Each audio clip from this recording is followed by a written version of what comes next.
Hello everyone, आज की इस वीडियो में हम फ्लाईवेट डिज़ाइन पैटर्न के बारे में पढ़ेंगे। तो जो फ्लाईवेट डिज़ाइन पैटर्न होता है, इसका सबसे पहले यूज़ केस जानते हैं। ये उन जगहों पे आपको यूज़ करना है, जहाँ पे आपकी जो एप्लीकेशन है, उसके अंदर बहुत सारे ऑब्जेक्ट्स बन रहे हैं और उन सब ऑब्जेक्ट्स के बीच में कुछ कॉमन प्रॉपर्टीज़ हैं और कुछ कुछ प्रॉपर्टीज़ हैं जो शायद चेंज भी हो सकती हैं, बट अगर कॉमन प्रॉपर्टीज़ हैं और मल्टीपल ऑब्जेक्ट्स हैं ऑफ सेम टाइप, तो आपको फ्लाईवेट डिज़ाइन पैटर्न का यूज़ करना है। फ्लाईवेट डिज़ाइन पैटर्न को यूज़ करने से क्या होता है, आप मेमोरी को बहुत ज़्यादा ऑप्टिमाइज़्ड वे में यूज़ करते हो। तो let's go with an example.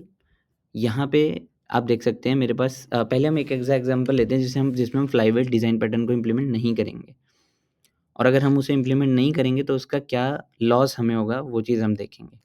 तो यहाँ पे जो एग्ज़ाम्पल है उसमें हम एक टेक्स्ट एडिटर बना रहे हैं, जिसमें एक यूज़र एक फ़ाइल में कितने भी कैरेक्टर्स को इंसर्ट कर सकता है। This can be in order of lakhs, 10 lakhs to any extent this can go.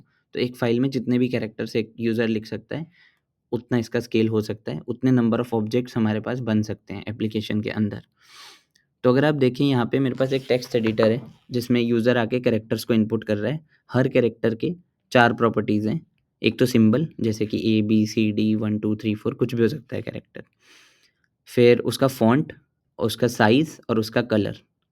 तो अगर आप देखें हर कैरेक्टर में क्या चीज़ यूनिक हो सकती है, साइज़, कलर और font. These can change for each character in my text file. But क्या सिंबल चेंज कर सकता है? सिंबल की तो 26 या फिर डिजिट्स को भी अगर हम काउंट कर ले तो 26 + 10, मतलब कुछ फाइनाइट सेट ऑफ वैल्यूज़ ही हो सकती हैं सिंबल की। उसके अबव नंबर ऑफ सिंबल्स मेरी टेक्स्ट फाइल में नहीं हो सकते, यूनिक सिंबल्स की अगर मैं बात करूँ।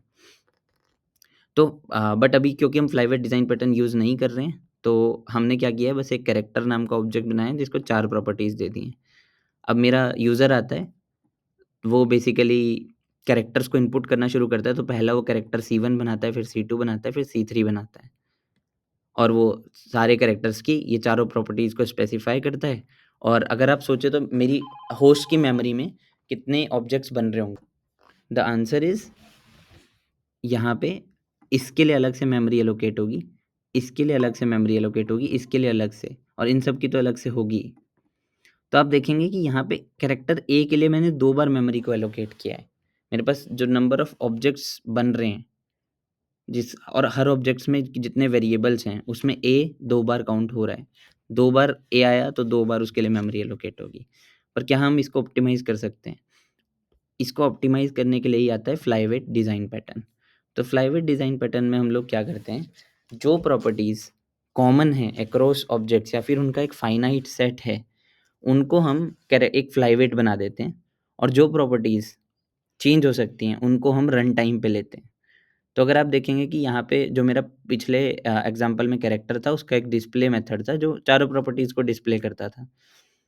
बट यहाँ पे मैं क्या कर रहा हूँ, वही कैरेक्टर को मैंने कैरेक्टर फ्लाईवेट से चेंज कर दिया है और वो एक सिंबल लेता है और उसका जो डिस्प्ले मेथड है वो रन टाइम पे 3 प्रॉपर्टीज़ और भी लेता है, फ़ॉन्ट, साइज़ और कलर, और उनका डिस्प्ले इम्प्लीमेंट करता है।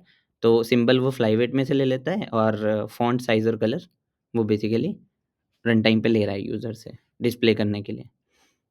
तो अगर आप यहाँ पे देखें, हमारे पास एक कैरेक्टर फैक्ट्री भी है।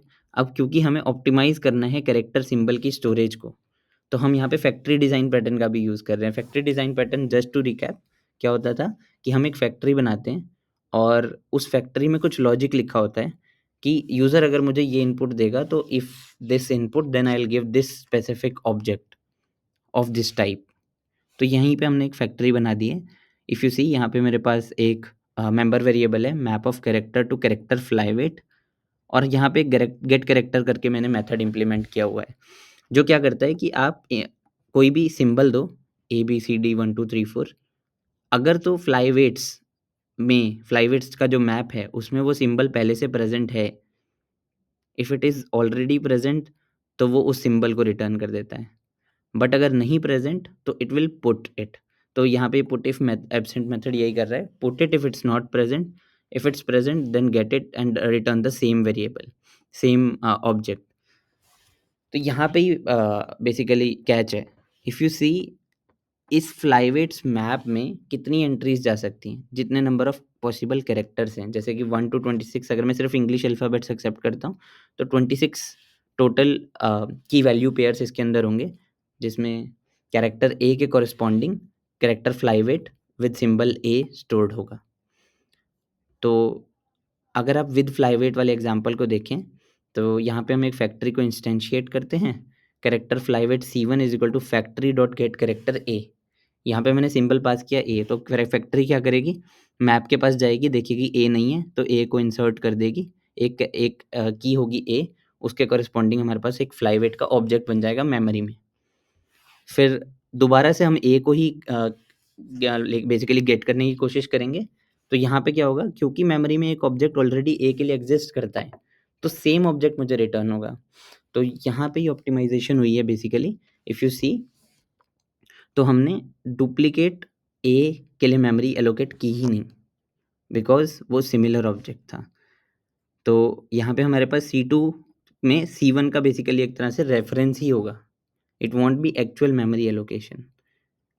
तो अब मैं C2 डॉट डिस्प्ले करूँगा, C3 डॉट डिस्प्ले करूँगा, C1 डॉट डिस्प्ले करूँगा, आउटपुट सेम रहेगा इन सब का, the same as the previous program, but overall number of objects जो ये वाला प्रोग्राम प्रोविजन करेगा वर्सेस जो ये वाला कर रहा था वो कम होंगे।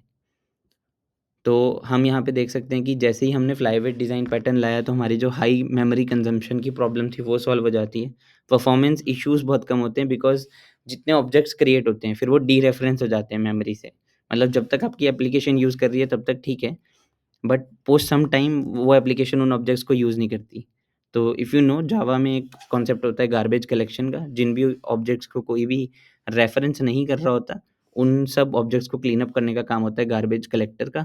तो ये सारा जो ओवरहेड है, जितने आप एक्स्ट्रा ऑब्जेक्ट्स बनाओगे उतने ज़्यादा क्लीन करने पड़ेंगे, वो सारा ओवरहेड फ्लाईवेट डिज़ाइन पैटर्न को यूज़ करने से चला जाता है। तो जस्ट एक क्विक रिकैप देता हूँ। जब भी आपको फ्लाईवेट डिज़ाइन पैटर्न को इम्प्लीमेंट करना है तो सबसे पहला प्रॉब्लम आइडेंटिफिकेशन होता है।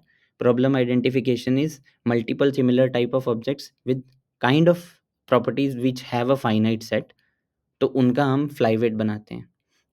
एक बार हमने फ्लाईवेट बना दिया, उसके बाद जो भी एडिशनल प्रॉपर्टीज़ है वो हम रन टाइम पे लेते हैं और उसके थ्रू अपने कोड को इम्प्लीमेंट करते हैं।